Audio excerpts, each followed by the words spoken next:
Good morning students. बेटा जैसे कि हम फिज़िक्स का second unit force and its laws of motions पढ़ रहे थे, उसमें हमने फर्स्ट लॉ ऑफ मोशन पढ़ लिया हुआ है। ठीक है, आज हम उसके अगला टॉपिक उसका नेक्स्ट टॉपिक करेंगे सेकंड लॉ ऑफ मोशन। चलिए स्टार्ट करते हैं। The first law of motion indicates that when an unbalanced external force acts on an object its velocity changes, that is the object gets an acceleration. क्या मतलब हुआ कि first law में आपने क्या पढ़ा था कि जब भी आप अनबैलेंस्ड फोर्स लगाओगे, किसी ऑब्जेक्ट पे, तो उस अनबैलेंस्ड फोर्स लगाने से उस ऑब्जेक्ट की वेलोसिटी चेंज होगी, और वेलोसिटी चेंज होने से क्या आएगी उस ऑब्जेक्ट के पास, एक्सेलरेशन। ठीक है, पूरा रिमाइंड करो। फर्स्ट लॉ आपने यहाँ पे ही पढ़ा था, इनर्शिया में भी पढ़ा था आपने। फर्स्ट लॉ में बोलते हैं, फर्स्ट लॉ में न्यूटन बोलते हैं कि अगर कोई ऑब्जेक्ट रेस्ट पे है तो वो रेस्ट पे ही रहेगा कॉन्टीन्यूस, और अगर कोई ऑब्जेक्ट मोशन में है तो वो कॉन्टीन्यूस मोशन में रह सकता है। कब तक?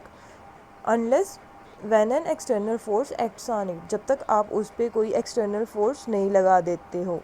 ठीक है, एक्सटर्नल फोर्स लगाने से या तो आप उसकी स्पीड को ज़्यादा कर दोगे या फिर आप उसको स्टॉप कर सकते हो। ठीक है, तो अब ये थोड़ा उसको ही एक्सप्लेन करने की कोशिश कर रहे हैं कि जब भी आप क्या करोगे, कोई अनबैलेंस्ड फोर्स लगाओगे ऑब्जेक्ट पे, तो इससे क्या होगा, उस ऑब्जेक्ट जो कि पहले से ही अगर मोशन में है, अगर रेस्ट पे भी है, तो उसकी क्या हो जाएगी, वेलोसिटी चेंज होगी। मतलब अनबैलेंस्ड फोर्स लगाने से आपने क्या किया, उस ऑब्जेक्ट की वेलोसिटी को चेंज किया, और वेलोसिटी चेंज होती है तो क्या होता है, एक्सेलरेशन आती है उस बॉडी में। ठीक है, ये तो फर्स्ट यूनिट में पढ़ के आए हो ना। अब एक्सेलरेशन का फार्मूला क्या था, v minus you upon T, कि किसी ऑब्जेक्ट की कितनी वेलोसिटी जो है वो चेंज हो रही है। मतलब इनिशियल वेलोसिटी u थी, फिर उसके बाद चेंज हुई तभी फाइनल बनी। ठीक है, चेंज हुई तभी फाइनल बनी, और कितने टाइम में हुआ ये सारा, t टाइम में। तो हमारी एक्सेलरेशन क्या होती है, चेंज इन वेलोसिटी, कितने टाइम में कोई ऑब्जेक्ट अपनी वेलोसिटी को चेंज कर रहा है। ये हमारा जो कंसेप्ट है ना सेकंड लॉ का, ये कहाँ से निकल रहा है, फर्स्ट लॉ से ही हम ले रहे हैं। ठीक है बेटा, next we would now like to study how the acceleration of an object depends on the force applied to it. एक minute, we would now like to study how the acceleration of an object depends on the force applied to it and how we measure a force. अब ये कह रहे हैं कि अगर हमने acceleration का कंसेप्ट समझना है, हम ये देखना चाहते हैं कि जो ऑब्जेक्ट की एक्सेलरेशन है वो फोर्स पे कैसे डिपेंड कर रही है। कैसे डिपेंड कर रही है, क्योंकि अभी तो हमने पढ़ा कि अगर आप फोर्स लगाओगे किसी ऑब्जेक्ट पे, उसकी वेलोसिटी चेंज होगी, और तभी अगर वेलोसिटी चेंज होगी तभी उस ऑब्जेक्ट की क्या होगी, एक्सेलरेशन आएगी उसके पास। क्योंकि हम पीछे पढ़ के आए हैं फर्स्ट यूनिट में कि एक्सेलरेशन जो है वो वेलोसिटी चेंज होने से ही किसी ऑब्जेक्ट में पोजेस होती है। ठीक है, अगर वेलोसिटी चेंज नहीं हो रही है तो उस ऑब्जेक्ट की जो एक्सेलरेशन है वो ज़ीरो काउंट होती है। ये आप फर्स्ट यूनिट में करके आए हो। तो अब ये कह रहे हैं कि हम ये देखना चाहते हैं कि कैसे फोर्स लगाने से उस ऑब्जेक्ट की जो है एक्सेलरेशन है वो चेंज हो रही है। मतलब एक्सेलरेशन कैसे फोर्स पे डिपेंड कर रही है। ठीक है, साथ में सेकेंड लॉ में हम ये भी पढ़ेंगे कि हम फोर्स को कैसे मेज़र कर सकते हैं। Let us recount some observation from our everyday life. तो इसको समझने के लिए अपनी डेली लाइफ की कुछ एग्जांपल्स, ऑब्जर्वेशन या एग्जांपल्स स्टडी करेंगे। During the game of table tennis, if the ball hits a player it does not hurt him. अगर आप क्या करते हो, टेबल टेनिस खेल रहे हो, तो टेबल टेनिस की जो बॉल है वो प्लेयर को हिट नहीं करेगी, सॉरी प्लेयर को हिट नहीं करेगी, सॉरी, अगर वो प्लेयर को हिट करती है तो उस प्लेयर को इतनी चोट नहीं लगती है उससे। ठीक है, on the other hand when a fast moving cricket ball hits a spectator it may hurts him. लेकिन दूसरी तरफ अगर बहुत तेज़ क्रिकेट बॉल किसी स्पेक्टेटर, किसी जो पीछे बैठे हुए लोग हैं उनको ही लग जाती है तो उसको तो बहुत चोट लगती है उससे। ठीक है, तो ये सभी किसकी एग्जांपल है, ये हम ये दिखा रहे हैं कि कोई चीज़ मोशन में आ रही है, मतलब वेलोसिटी से आ रही है, तो वो हिट कर रही है या नहीं कर रही है। ठीक है, अभी इसका मतलब ये हमें पढ़ना है आगे। अभी मतलब एग्जांपल्स को थोड़ा स्टडी करने की कोशिश करिए। नेक्स्ट एग्जांपल 2 दी इन्होंने अभी आपको, टेबल टेनिस की और क्रिकेट की। अब थर्ड एग्जांपल है, एक truck at rest does not require any attention when park along a road side, but a moving truck even at speed as low as 5 meter per second may kill a person standing in its path।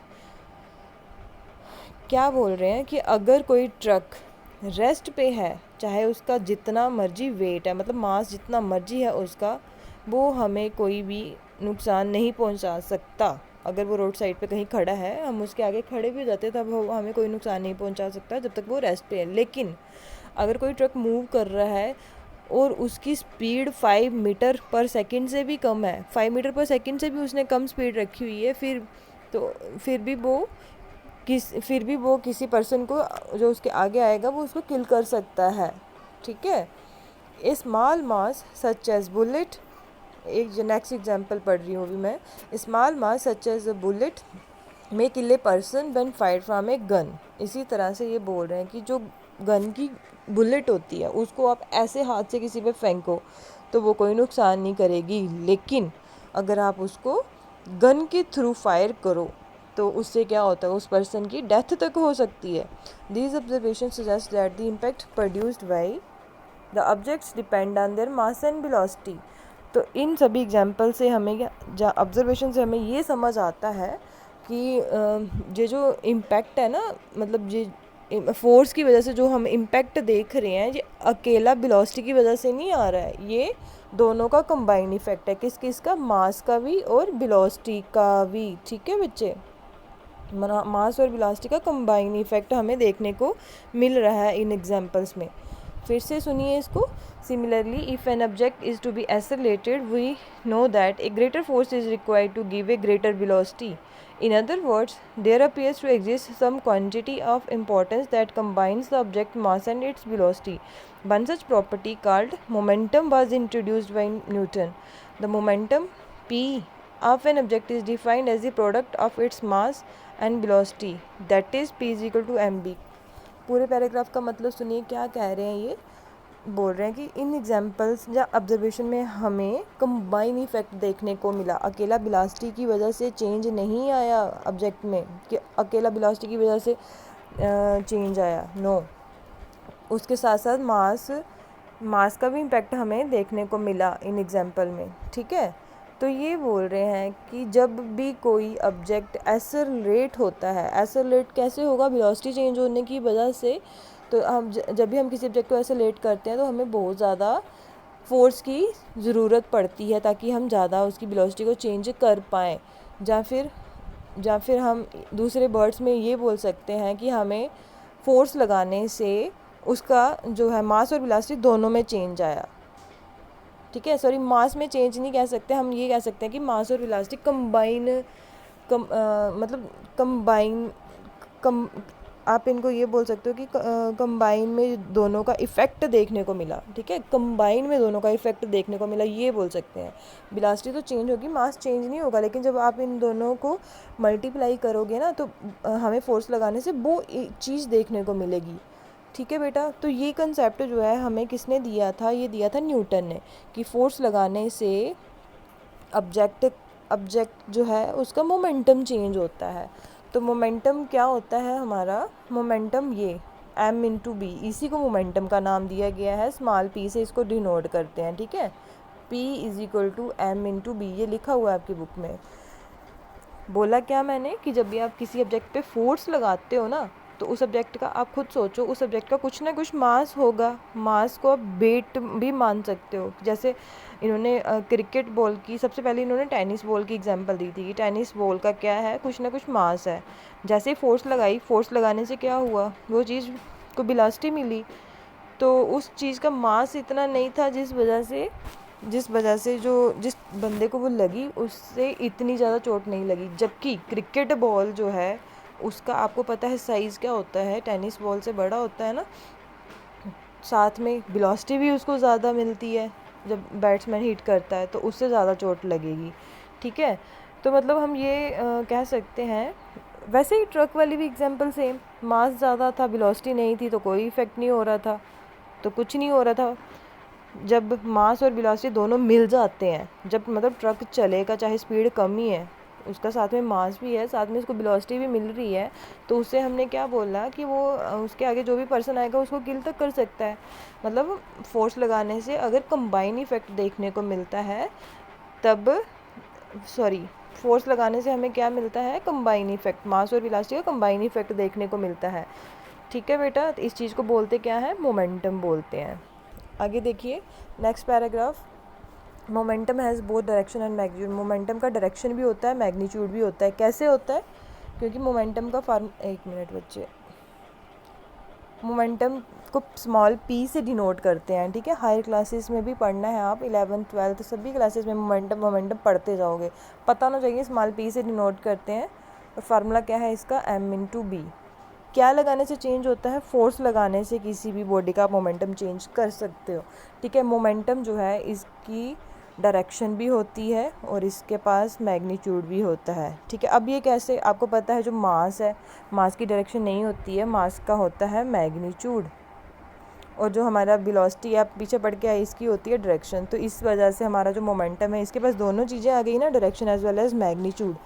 जिस चीज़ के पास, जिस भी object, जिस भी quantity के पास दोनों चीज़ें हो ना, वो क्वांटिटी कहलाती है वेक्टर क्वांटिटी। तो हमारा जो मोमेंटम है ये कौन सी क्वांटिटी है, वेक्टर क्वांटिटी।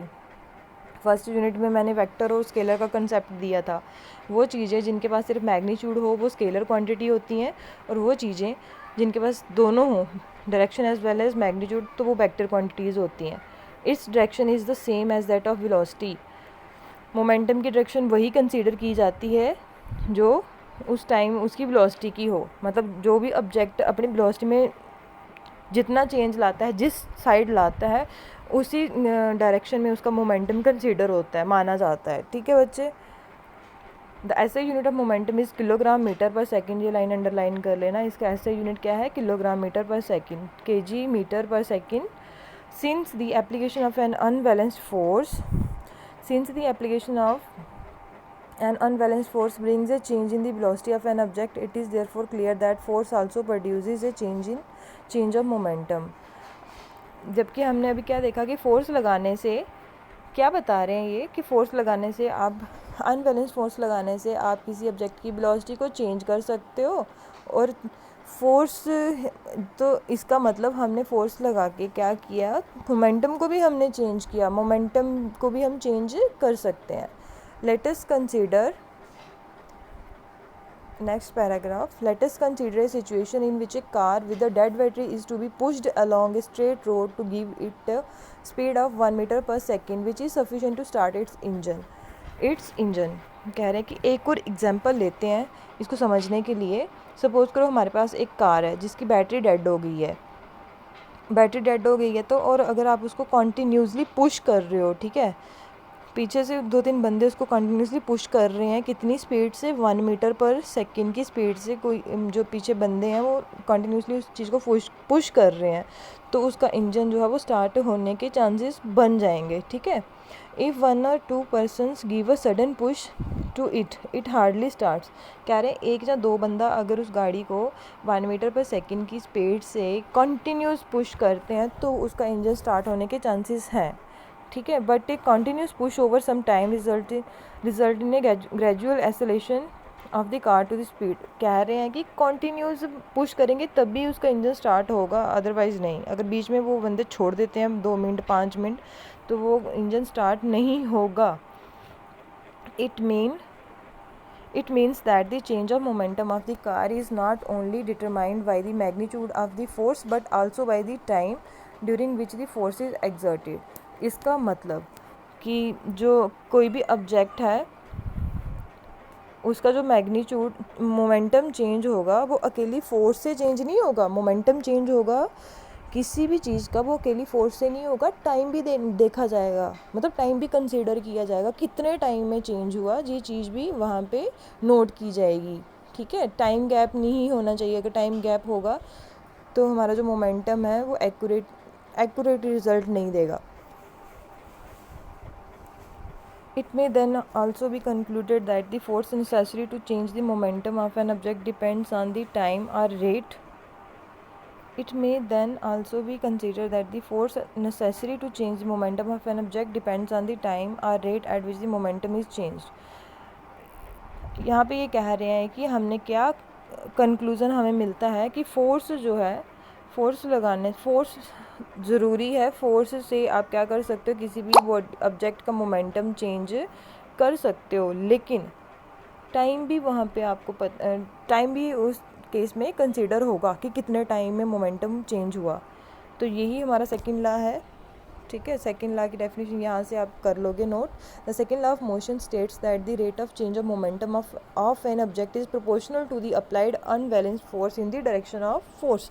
क्या बोल रहे हैं कि हमारा जो सेकंड लॉ ऑफ मोशन है ये कहता है कि फोर्स लगाने की वजह से कितना मोमेंटम चेंज हुआ, फोर्स लगाने की वजह से कितना मोमेंटम चेंज हुआ। मोमेंटम चेंज समझते हो, m B minus M u. ठीक है बेटा, m B minus M you divided by t. Time भी मैंने बोला ना कंसीडर होगा। M B minus M u क्या है आपका, ये है आपका फाइनल मोमेंटम और ये है आपका इनिशियल मोमेंटम, क्योंकि हमारे पास वेलोसिटी भी तो दो है। वेलोसिटी चेंज होगी तभी तो एक्सेलरेशन आएगी ना बॉडी में। क्या कह रही हूँ मैं कि जब भी आप किसी ऑब्जेक्ट को फोर्स लगाओगे तो उसका मोमेंटम चेंज होगा। पहले आप पिछले चैप्टर में क्या पढ़ के आए थे, वेलोसिटी चेंज होगी। अब इस चैप्टर में आपने नया कंसेप्ट सीखा कि वेलोसिटी चेंज होगी तो मोमेंटम, पूरा मोमेंटम चेंज होगा। और मोमेंटम चेंज होगा तो उसके साथ आप क्या लोग कंसीडर करोगे, टाइम भी कंसीडर करोगे, टाइम का इम्पैक्ट भी कंसीडर करोगे कि कितने टाइम में चेंज हो रहा है। तो यही हमारा सेकंड लॉ ऑफ मोशन है। अब इसकी mathematical derivation, mathematical formulation of second law of motion, इसमें ये आपको कह रहे हैं कि सपोज़ करो आपके पास एक ऑब्जेक्ट है जिसका मास स्मॉल m है। ठीक है, वो स्ट्रेट लाइन में मूव कर रहा है, उसकी इनिशियल वेलोसिटी u है और फाइनल वेलोसिटी उसकी v है। टाइम भी इन्होंने दे रखा है, t टाइम है। By the application of constant force continuous, आप उसको कांस्टेंट फोर्स f लगा रहे हो। ठीक है, टाइम जो है वो स्मॉल t है, इनिशियल फाइनल वेलोसिटी दे रखी है, मोमेंटम भी दे रखा है इन्होंने। इनिशियल मोमेंटम आपका p1 है जिसको mu बोला गया है, फाइनल मोमेंटम आपका p2 है जिसको mb कहा गया है। ठीक है बेटा, तो अब चेंज इन मोमेंटम आपका क्या होगा, change in momentum is equal to, जहाँ प्रोपोर्शनलिटी का साइन जो इन्होंने दिया वैसे भी लिख सकते हो आप, मैं इज इक्वल टू बोल रही हूँ तो प्रोपोर्शन, कई बुक्स में प्रोपोर्शनलिटी भी लिखा होता है। f is directly proportional to mb minus mu divided by t। ठीक है, ये फार्मूला बनाना है ना हमने कि अगर फोर्स लगाओगे तो आपका जो मोमेंटम चेंज होगा विद रिस्पेक्ट टू टाइम। तो वही चीज़ ये पहले क्या बता रहे हैं आपको, फोर्स आगे बताएंगे, पहले सीधे मोमेंटम निकाल के बता रहे हैं। चेंज इन मोमेंटम हमारे पास क्या है, p2 माइनस p1। p2 और p1 की वैल्यू पुट कर दो, mb minus mu, m common निकाल लिया, क्या बचा v minus u। Rate of change of momentum क्या, रेट जब भी कहीं रेट लग जाए ना, इसका मतलब उस चीज़ को टाइम के साथ डिवाइड कर देना है। अब हमारे पास चेंज इन मोमेंटम क्या था, m multiply b minus u। ठीक है, अब इन्होंने वर्ड जोड़ दिया rate, the rate of change of momentum, मतलब डिवाइड कर देना टाइम के साथ। रेट का मतलब ही यही होता है कि उस चीज़ को आप किसी ना किसी चीज़ के साथ डिवाइड करो। ठीक है बेटा, रेट का मतलब वैसे यही होता है, टाइम के साथ डिवाइड कर, टाइम के साथ डेरिवेटिव ले रहे हो ऑन और द अप्लाइड फोर्स। फिर उसके बाद आप फोर्स ले लोगे। ठीक है, वैसे वही जो मैंने अभी बताया आप डायरेक्ट भी कर सकते हो, ज़रूरी नहीं है इनके जैसा जैसे इन्होंने किया है वैसे ही करना है, आप सीधे भी कर सकते हो इस तरह से। F is directly proportional to, मैं बताती हूँ किस तरह से कर सकते हो। जैसे ये जो चीज़ इन्होंने लिखी थी ना, आप इसको छोड़ भी सकते हो, आप इस तरह से बता सकते हो डायरेक्ट, इस तरह से f is directly proportional. Symbol तो पता होगा ये किसका सिंबल होता है, डायरेक्टली प्रोपोर्शनल, मतलब जब भी चीज़ें सामने हो ना तो वो डायरेक्टली प्रोपोर्शनल में आती हैं। M B minus M you divided by t, तो इस तरह से आप डायरेक्ट लिख सकते हो। फिर उसके बाद आपका नेक्स्ट लाइन क्या आएगी आपकी, एम कॉमन ले लोगे आप, v minus you divided by t. ठीक है, उसके बाद मैंने नहीं आपको नहीं बताया होगा, 9th में ही पढ़ना है। जब भी हम ये प्रोपोर्शनलिटी साइन है ना, इसको प्रोपोर्शनलिटी साइन कहते हैं। ये देखो यहाँ पे लिखा भी है प्रोपोर्शनलिटी। जब भी प्रोपोर्शनलिटी साइन हटाते हैं उसकी जगह इज इक्वल टू लाना हो तो वहाँ पे हमें कोई कांस्टेंट लाना पड़ता है, कोई भी कांस्टेंट, के ए बी सी कोई भी। सपोज़ करो यहाँ पे के लिख दिया हमने, ठीक है, बाकी सारी चीज़ें same, m v minus you divided by t. ठीक है बेटा, अब ये जो वैल्यू है ना, ये भी आप फर्स्ट यूनिट में करके आए हो, ये किसकी है, ये हमारी एक्सेलरेशन होती है। तो हमारा क्या फार्मूला बन गया, एफ इज़ इक्वल टू के एम ए। ठीक है, यहाँ तक क्लियर। अगर नहीं क्लियर हुआ होगा तो आप मुझे वहाँ पे क्लासरूम ऐप में मैं ये वीडियो पोस्ट करूँगी तो उसके नीचे आप कमेंट में मुझे लिख देना ताकि मुझे पता चल जाए कि कहाँ से आपको समझ नहीं आया। जब आपने एक्सेलरेशन की वैल्यू पुट कर दी तो आपका ये रिज़ल्ट बन गया। ठीक है बेटा, द क्वांटिटी के इज़ कांस्टेंट ऑफ प्रोपोर्शनलिटी, ये जो आपका के मिला आपको न्यू चीज़, ये क्या कहलाएगा आपका, के इज़ कांस्टेंट ऑफ प्रोपोर्शनलिटी। इसका कोई रोल नहीं है इस फार्मूले में, लेकिन जब भी आप किसी भी चीज़ में प्रोपोर्शनलिटी साइन हटाते हो ना तो वहाँ पे कोई ना कोई कांस्टेंट लाना पड़ता है। तो ये क्या बोल रहे हैं कि ये हमारा क्या है, प्रोपोर्शनलिटी कांस्टेंट है। हमने प्रोपोर्शनलिटी साइन हटाया ना, उसकी जगह हम प्रोपोर्शनलिटी कांस्टेंट ले आए हैं। The SI unit of mass and acceleration और KG and metre per second square. SI unit of mass and acceleration और मास के एसआई यूनिट होते हैं केजी, एक्सेलरेशन के होते हैं meter per second. The unit of force is so chosen as the value is constant. अच्छा, पता क्या बोल रहे हैं, ये बोल रहे हैं कि जैसे कि हमारा फार्मूला क्या बना, F is equal to KMA। इन्होंने बताया मास का ऐसा यूनिट होता है केजी, इसका क्या होता है मीटर पर सेकंड स्क्वायर। ठीक है, यही कह रहे हैं ना ये आपको, फोर्स का भी आपको पता है। अब ये बोल रहे हैं कि अगर इस इक्वेशन में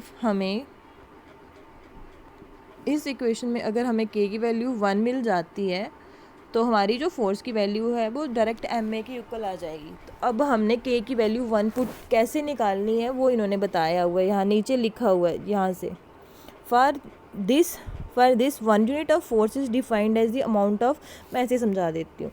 कह रहे हैं कि अगर आप 1 यूनिट फोर्स लेते हो, मतलब 1 न्यूटन फोर्स लेते हो, समझ आ रहा है, 1 न्यूटन फोर्स लेते हो इज इक्वल टू के।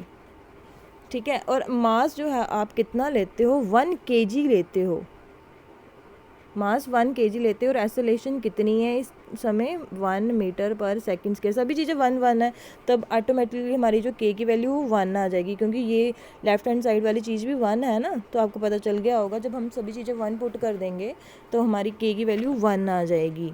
फिर उसके बाद ये बोल रहे हैं, ये जो जब आपने के इज इक्वल टू 1 निकाल लिया, यहाँ पे लिखा हुआ है, एक मिनट, ये देखो लिखा हुआ है कि जब आपने ये के की वैल्यू 1 निकाली, फिर आप इसको इस वाली इक्वेशन में पुट करोगे, ये वाली इक्वेशन में पुट करोगे तो आपकी f की वैल्यू क्या आ जाएगी, f is equal to ma। यही हमारी इक्वेशन है जो हमें चाहिए। Force is equal to mass into acceleration, force लगाने से हमें क्या मिला, mass into acceleration. The unit of force is kg meter per second square are newton. ठीक है, अभी कैसे मिला हमें यूनिट, ये हमें यूनिट मिला यहाँ से, फोर्स का यूनिट हमें कैसे मिला, मास इंटू एक्सेलरेशन। मास का यूनिट आपको पता है केजी होता है, एक्सेलरेशन का होता है मीटर पर सेकंड स्क्वायर, तो यही लिखा उन्होंने केजी मीटर पर सेकंड। उन्होंने बोला कि यूनिट ऑफ फोर्स हमारे पास क्या मिल जाएगा हमें, केजी मीटर पर सेकंड, जहाँ फिर आप डायरेक्ट न्यूटन, ठीक है, जहाँ फिर आप डायरेक्ट न्यूटन वर्ड यूज़ कर सकते हो, which has the symbol n, जिसको एन सिंबल से डिनोट किया जाता है। The second law of motion gives also method to measure the force acting on an object as a product of its mass and acceleration। बोल रहे हैं कि जो हमारा सेकेंड लॉ है ये हमें एक मेथड देता है जिससे हम ये चेक कर सकते हैं कि फोर्स लगाने से उस ऑब्जेक्ट में कितना चेंज आया, उस ऑब्जेक्ट के मोमेंटम में कितना चेंज आया in terms of its mass and velocity. Next paragraph, the second law of motion, एक मिनट बच्चे, हाँ, the second law of motion is often seen in action in our everyday life. Have you noticed that while catching a fast moving cricket ball, a fielder in the ground gradually pulls his hands backward with the moving ball? In doing so, the fielder increasing the time during which the high velocity of the moving ball decreases to 0. Thus the acceleration of the ball is decreased and therefore the impact of catching the fast moving ball is also reduced। ध्यान से समझना इस paragraph को।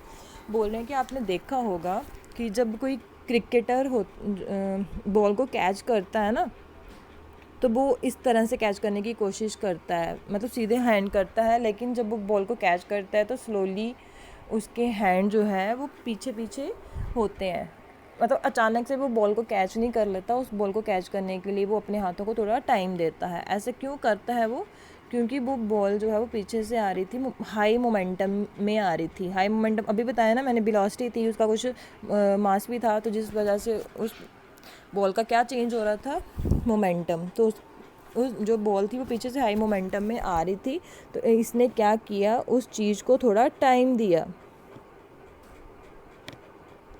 इसने क्या किया, उस चीज़ को थोड़ा टाइम दिया। टाइम देने से क्या होगा, वहाँ पे मोमेंटम का इम्पैक्ट कम हो जाएगा, असर कम हो जाएगा, जिस वजह से इसको चोट नहीं लगेगी या कम चोट लगेगी। अगर ये क्रिकेटर डायरेक्ट कैच कर लेता तो उस बॉल जो है इसके हाथ को ज़ोर से हिट करती, ज़्यादा चोट लगती, मोमेंटम ज़्यादा था ना उस टाइम उस बॉल का। लेकिन जैसे ही इसने हाथ को पीछे किया थोड़ा, तो उस मोमेंटम की जो वेलोसिटी है, उसमें जो वेलोसिटी है उसको ज़ीरो होने में थोड़ा सा टाइम मिल गया, जिस वजह से इस क्रिकेटर को इतनी चोट नहीं लगेगी। मतलब इसने थोड़ा सा टाइम दिया। टाइम क्या किया वहाँ पे, जहाँ पे लिखा हुआ है ना, in doing so the fielder increasing the time, fielder ने थोड़ा सा टाइम इंक्रीज़ किया ताकि जो उसकी हाई वेलोसिटी थी वो क्या हो जाए, डिक्रीजेस टू ज़ीरो, मतलब कम होते होते ज़ीरो हो जाए। अगर वो डायरेक्ट ही उसको कैच कर लेता, डायरेक्ट ही वेलोसिटी को डिक्रीज ज़ीरो करने की कोशिश करता, तो उसके हाथ को ज़्यादा चोट लगती। ठीक है बेटा। If the ball is stopped suddenly then its high velocity decreases to zero. ये भी मैंने अभी बताया आपको कि अगर वो सीधे कैच कर लेता तो अब उसकी बॉल की जो हाई वेलोसिटी थी उसकी वजह से उसको चोट लग जाती, क्योंकि अचानक से वो हाई वेलोसिटी एकदम से क्या होती, स्टॉप होती, जिस वजह से उसके हाथ को चोट लगती। अगर उसने टाइम दिया है तो फिर उसको क्या होगा, हाथ को इतनी चोट नहीं लगेगी। In a high jump, sorry यहाँ से करना था, therefore a large force would have to be applied for holding the catch that may hurt the palm of the fielder. अब ये बोल रहे हैं क्यों लगती है, क्योंकि जब जिसने भी हिट किया है, जो भी बैट्समैन है, जब वो बॉल को हिट करता है तो उसने बहुत ज़्यादा फोर्स लगाई हुई है, लार्ज फोर्स लगाई है। लार्ज फोर्स की वजह से उस बॉल का मोमेंटम ज़्यादा है, तो इसलिए इस वजह से अगर वो जो बॉलर है, जो भी फील्डर है, अगर वो कैच करेगा, डायरेक्टली कैच कर लेगा टाइम दिए बिना, तो उसकी जो पाम है वो हर्ट हो सकती है, मतलब चोट लग सकती है उसको। नेक्स्ट एक और एग्जांपल दिए इन्होंने आपको।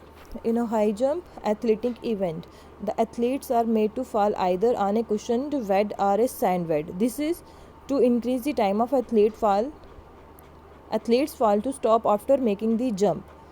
अब एक और एग्जांपल ये दे रहे हैं, बोल रहे हैं आपने देखा होगा कि जब एथलेटिक इवेंट होता है उसमें जो हाई जंप होते हैं ना, जब एथलीट्स जंप करते हैं तो उनके आगे जहाँ तो कुशन्ड बेड रखा होता है, या फिर सैंड बिछाई होती है, सैंड, मोटी लेयर सैंड की रखी होती है, ताकि जब वो जंप करे तो उसको वो घसीटने में थोड़ा सा टाइम लग जाए, घसीटता हुआ आगे जाएगा ना, तो उसको टाइम लग जाएगा स्टॉप होने में। पीछे से वो मोशन में आ रहा था एथलीट, जैसे ही उसने जंप किया तो कशन्ड बेड पे वो क्या होगा, थोड़ा सा स्लिप करेगा, या फिर सैंड बेड पे वो थोड़ा सा स्लिप करते हुए आगे जाएगा, जिस वजह से उसको टाइम लग जाएगा और उसको जो चोट लगनी थी उस टाइम की वजह से उसको वो चोट का असर कम हो जाएगा, चोट नहीं लगेगी उसको। अगर वो डायरेक्ट ही सीधे गिरता है नीचे तो उसको चोट ज़्यादा लगेगी। This is to increase the time of the athlete falls to stop after making the jump. तो ये जो टाइम इंक्रीज़ किया गया है, इसकी वजह से टाइम इंक्रीज़ किया गया, वो क्यों किया गया, ताकि जब एथलीट डायरेक्टली गिरता है नीचे तो उसको चोट जो लगती है वो इतनी ना लगे। ठीक है। This decreases the rate of change of momentum. ऐसा इसलिए किया जाता है जिससे पीछे से जो हाई मोमेंटम मिल रहा था उस चीज़ को, जैसे बॉल की एग्जांपल दी मैंने कि बॉल को जब क्रिकेटर ने, बैट्समैन ने हिट किया तो उस ज़्यादा फोर्स लगाने की वजह से उसको ज़्यादा मोमेंटम मिल गया था, तो उस मोमेंटम को डिक्रीज़ करने के लिए टाइम थोड़ा सा बढ़ाना पड़ा। वैसे ही यहाँ पे इन्होंने बताया है कि एथलीट पीछे से भागते हुआ आ रहा है, मतलब ज़्यादा फोर्स से आ रहा है, जिस वजह से उसका मोमेंटम ज़्यादा है, तो अचानक से उसको क्या करना है, आपने डिक्रीज़ करोगे तो आपको ज़्यादा चोट लगेगी, तो इसलिए थोड़ा सा टाइम देके उसको डिक्रीज़ करना है, मतलब स्लो डिक्रीज़ करना है, इतना भी स्लो नहीं करना है, मतलब थोड़ा सा टाइम गैप बढ़ा देना है, तो जिस वजह से चोट कम लगेगी। Try to ponder how a karate player breaks a slab of ice with a single blow. ये आपका होमवर्क है।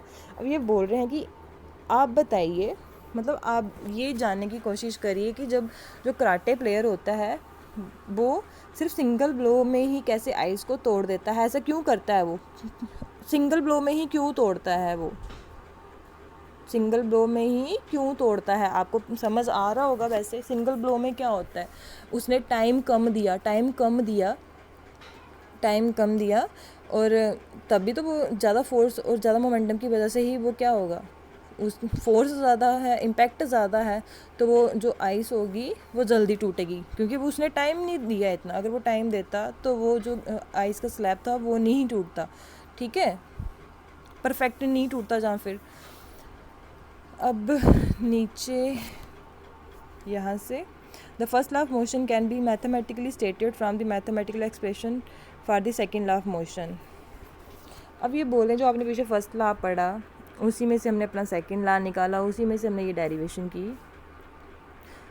आपका ये सेकेंड लॉ है एफ इजिकल टू एम में, ठीक है। F is equal to M, acceleration की वैल्यू पुट कर दो यहाँ पे M B minus you divided by T, फिर क्रॉस मल्टीप्लाई कर लो F T is equal to M B minus M U. अब उसके बाद इन्होंने बोला कि आपके पास 2 केसेस हो जाएंगे, आते हैं। पहला केस जब आप फोर्स 0 कर देते हो तो क्या होगा, दूसरा केस जब आप u 0 कर देते हो तो क्या होगा। पहला केस जब आप फोर्स 0 कर दोगे ना, कौन सा केस, जब आप फोर्स 0 कर दोगे तो क्या होगा, हमारा जो ऑब्जेक्ट है वो कंटिन्यू मूव करता रहेगा यूनिफॉर्म वेलोसिटी के साथ। याद रखना क्या बोला मैंने, जब हम f की वैल्यू 0 कर देंगे, जब हम f की वैल्यू 0 कर देंगे तो हमारा क्या आंसर आएगा, m B minus M u is equal to 0 आ गया ना, m b is equal to m u, इस तरह का हमारा कुछ आंसर आएगा। इन्होंने बुक में नहीं दिया हुआ है, सिर्फ आंसर बताया हुआ है कि क्या होगा। अगर इस तरह की सिचुएशन होगी तो हमारा जो ऑब्जेक्ट है वो कॉन्टीन्यूस लगातार मूव करता ही जाएगा यूनिफॉर्म वेलोसिटी के साथ, ठीक है।